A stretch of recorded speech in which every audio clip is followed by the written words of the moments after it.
Starting off with young Jimmy Crystal sitting in a room with 6 or 7 other kids, all watching Teletubbies. And outside to see the infected coming over the hill, breaking into the house, breaking into the room, just killing the shit out of all the kids. Except for Jimmy, that is. He gets to run down to his church to where he gets to watch his father get turned into an infected as well. Cut to 28 years later. So you have Jamie and you have Spike. Then you have Isla, the cancer-ridden mother who doesn't even know what planet she's on. Can't forget about all the other locals that live on the island and don these creepy masks that do nothing in the movie other than to get our butts in the seats in theaters. Bro, look at this island. You talk about like the ultimate zombie apocalypse, like paradise, dude. Next, you have Jamie and Spike.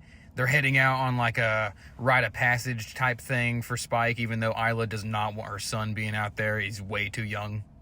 Thankfully, the first infected they come across, they're fat and they crawl around on the ground and eat worms, so they dispatch them quite easily.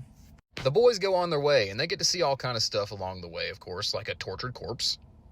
Shit gets kicked up again, and they run from the infected. Jamie does kill quite a few of them, but they're kind of ruined by the iPhone shots they chose to go with this movie, personally.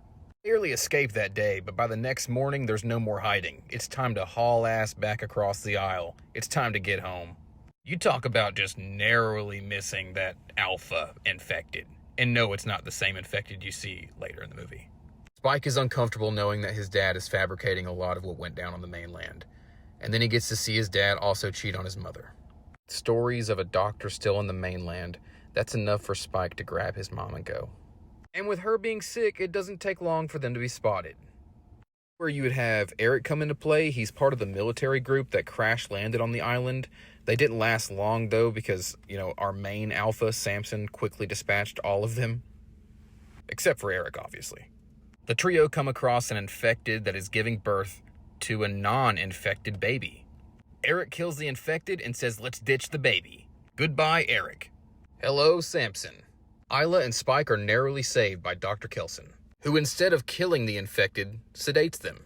Brings him to his bone temple where he very quickly deduces that the mother's cancer is terminal. And after giving Spike his mother's skull, he tells him to find a home for it among his temple.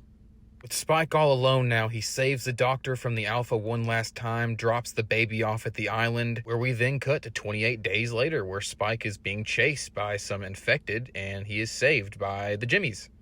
By the Jimmies. And unfortunately, that's how they ended the movie.